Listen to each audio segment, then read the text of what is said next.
So sa kanina video is all about examples on the limit of a continuous function. So let's say natay function g of x. Tapos inani yung condition or given 1 plus x cubed over 1 plus x if x is less than negative 1, and g of x is equals to 3 if x is equals to negative 1, and g of x is 2x plus 5 over k if x is greater than negative 1, and assuming na kaning function is a continuous function,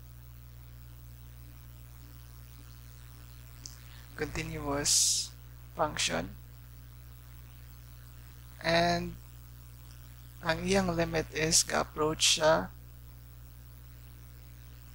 negative 1 or a is negative 1.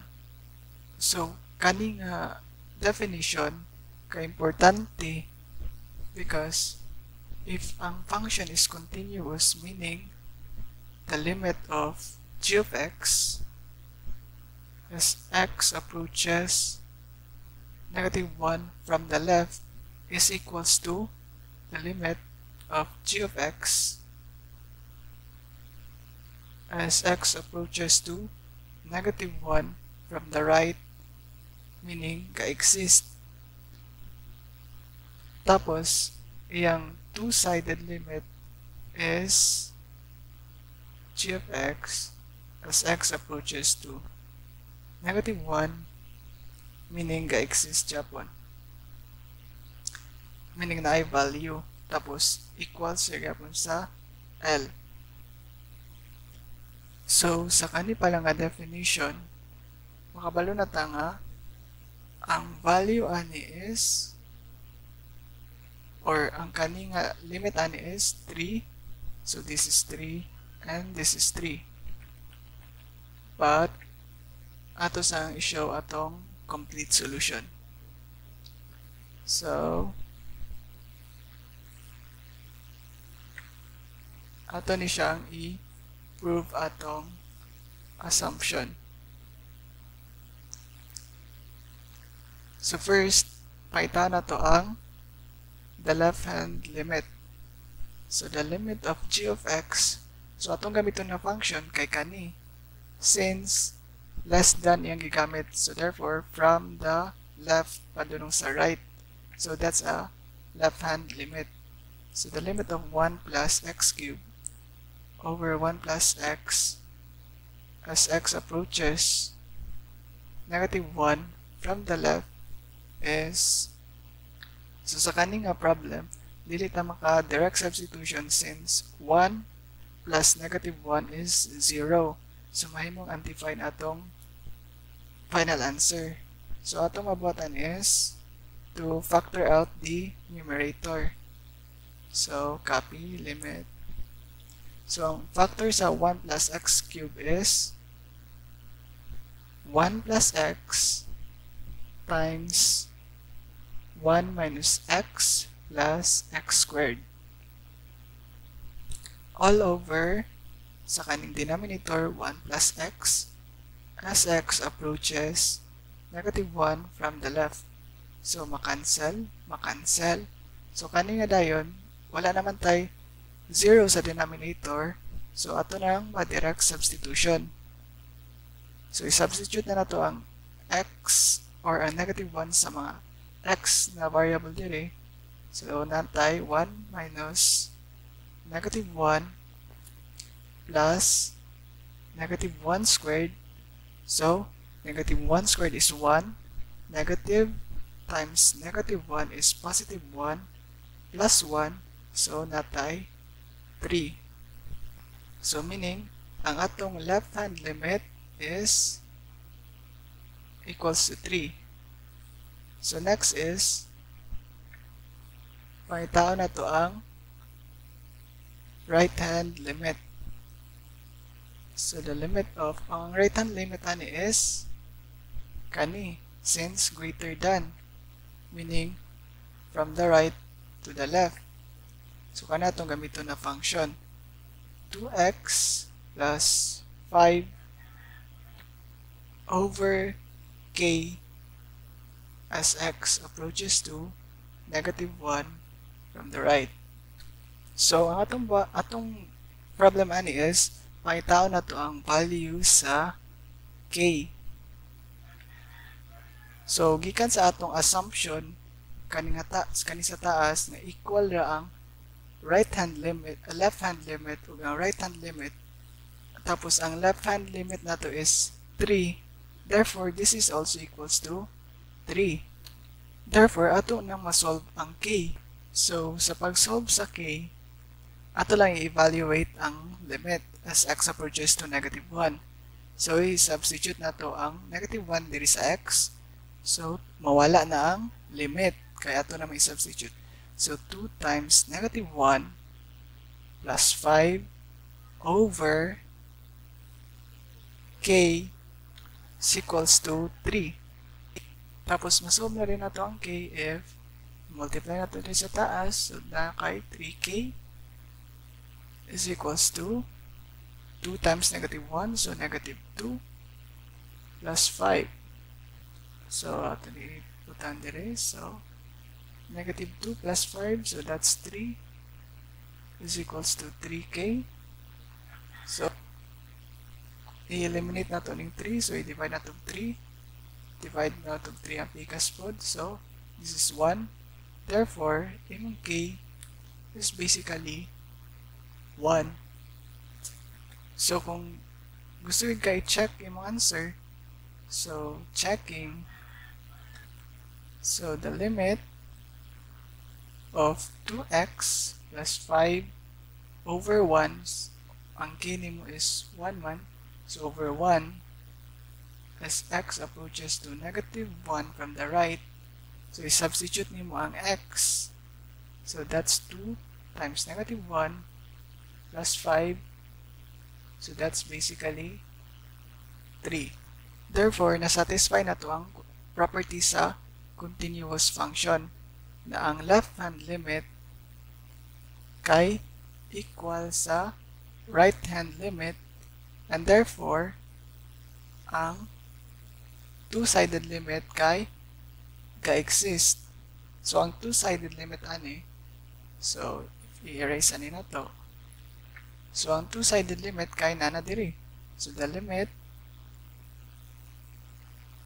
of g of x as x approaches to negative 1, so imong g of x is basically 3 man, 3 kay kanima na siya x is equals to negative 1. So therefore pag mo na i-evaluate ang limit, wala may tapos sa 3, so copy ang 3. Therefore dapat pareha sila answer tanan. So imong final answer is k is equals to negative 1, or joke, positive 1. So next problem is, let's say we have function f of x, tapos f of x is equals to 2 if x is less than or equal to 1, and f of x is equals to ax plus b if x is greater than negative 1 but less than 3, and f of x is equals to negative 2 if x is greater than or equal to 3. So ang problem is to find a and to find b para ang limit of f of x as x approaches to 1 and limit of f of x as x approaches to 3 kay mag-exist. exist. So first step is you need to know the limit of f of x as x approaches to 1. So mangita ka diri sa given nga ga-approach siya 1 or equals to 1. So kaning first is x is less than or equal to 1, meaning pwede equal to 1. So kani imong gamiton. So the limit, so imong i-substitute ang 2 sa f of x. So the limit of 2 as x approaches to 1 is basically 2, since dili ka mag-substitute kay walay x variable. And the next is, ang isa is the limit of f of x as x approaches to 3. So makita nimo nga kaning third kay greater than or equal to 3. So limit of negative 2, substitute sa f of x as x approaches to 3. So that's equals to negative 2. Or one important thing is kani siya is since less than or equal to 1, meaning this is a left hand limit. Tapos kani is greater than or equal to 3, meaning this is a right hand limit. So i-add on lang. So nakabutan diri nga kani sila duha is ga-exist, and in order to exist dapat ang left hand limit o ang right hand limit is equal. So kailangan na to i-find ang, in this case sa kaning 1, iyang right hand limit. So the limit of f of x as x approaches to 1 from the right. Tapos kani, since right hand limit naman is, so paitaw na to ang left hand limit. So the limit of f of x as x approaches to 3 from the left. So ato sa ning i-erase and ipataas. So next is mangita na putag function. So from the right man meaning greater than 1. So mangita tag function diri nga greater than 1. So sa kaning second function, since negative 1 padulong dayon sa 3, meaning naagian niya ang 1, so pwede kani atong gamiton. So the limit of ax plus b as x approaches to 1 from the right. So kani atong gamiton.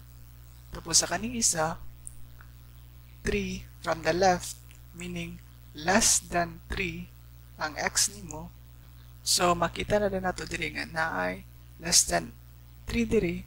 So magamit yapon nato, pwede nato gamiton yapon or kanil gyud atong gamiton ang ax plus b.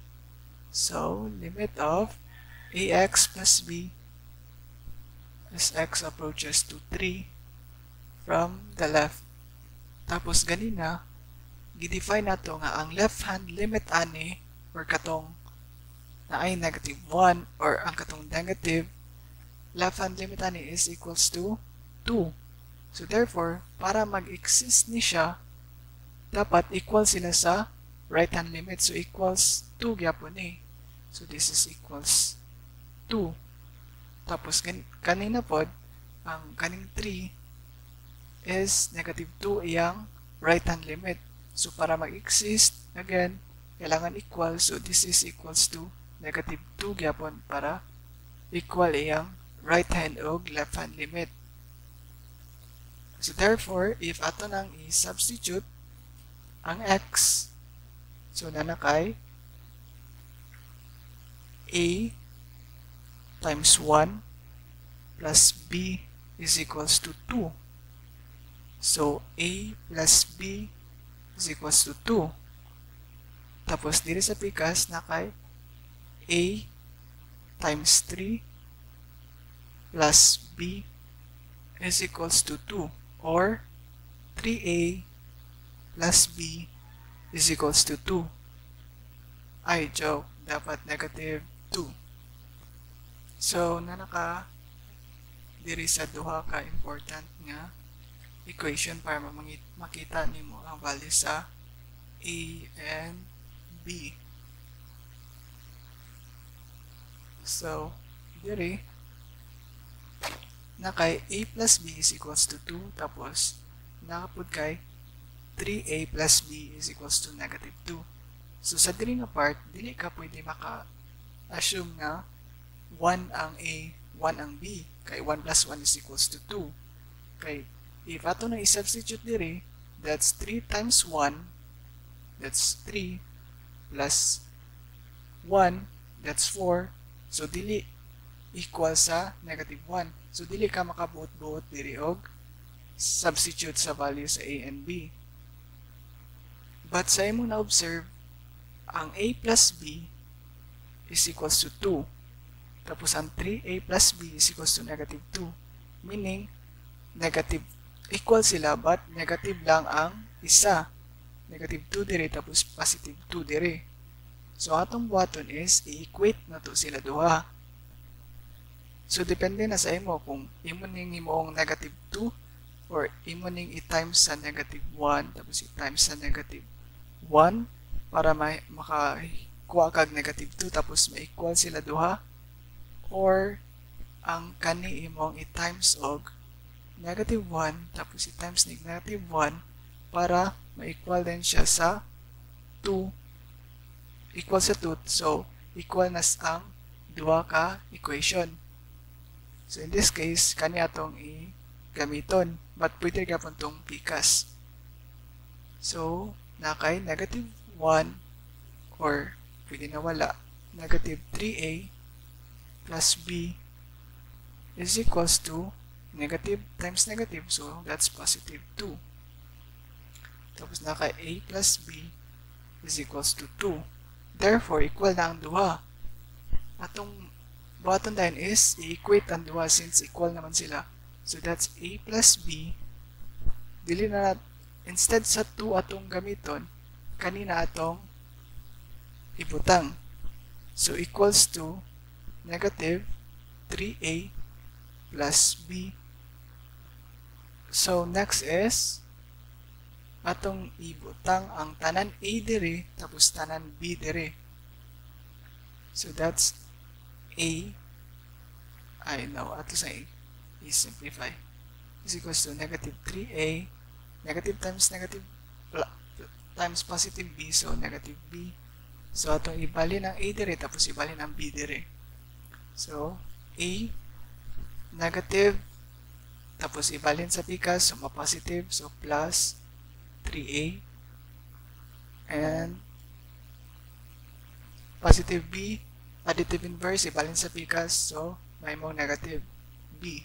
So, negative B, tapos na isa ka B dire, minus negative B. So, i-combine like term. So, A plus 3A, so that's 4A. Negative B minus B, so that's negative 2B. So, i-continue na to dire. So, nakay 4A is equals to negative 2B. So, ato na lang choice ani is either kuhaon na to ang A or kuhaon na to ang B. So, in this case, akong gamiton is kuhaon na ko ang B since masayon para walay fraction sa imong given. So, i-divide sa negative 2, divide sa negative 2. Therefore, B is equals to negative 2A.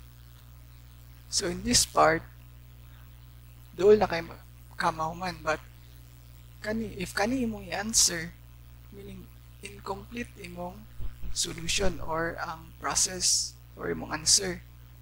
Instead, imong buhaton ani is i-substitute ang B sa either kani nga function or kani nga function or kani.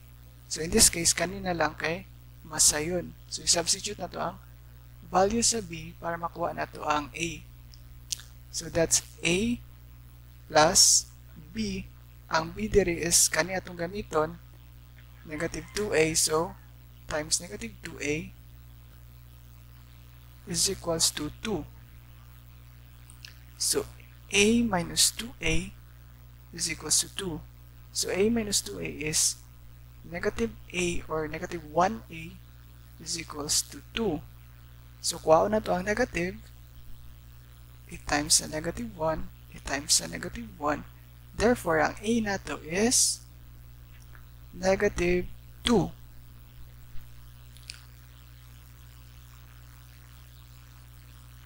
So, nanatay a.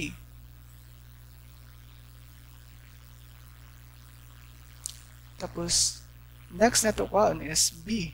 Since kabalo na ta sa a, makakuha na to ang b diretso. So, a plus b is equals to 2. So, kani nga given. So, ang a na to is negative 2 man. Tapos, ang b plus b is equals to 2. So, additive inverse. So, b, ibalin sa pikas. So, may mong positive. So, positive 2 plus kaninga 2 plus 2. Therefore, b is equals to 4. So, basically, kanira gid ang solution para makuha nimo ang a and b.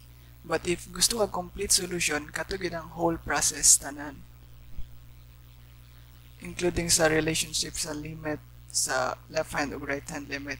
So if ato ning i-check ang answer na to, ang a and b. So this is a plus b man is equals to 2. Tapos kani is 3a plus b is equals to negative 2. So ato i-substitute ang value sa a and b. So negative 2 plus 4 is equals to 2. So negative 2 plus 4 or 4 minus 2 is 2 is equals to 2, meaning correct. Tapos diri, 3 times negative 2 plus 4 is equals to negative 2. Negative 3 times negative 2 is negative 6 plus 4 is equals to negative 2. Negative 6 plus 4 is negative 2 is equals to negative 2. Therefore, correct. Therefore, correct atong answer both a and b para mag-exist ning duha ka freaking function. So that's all. Thank you.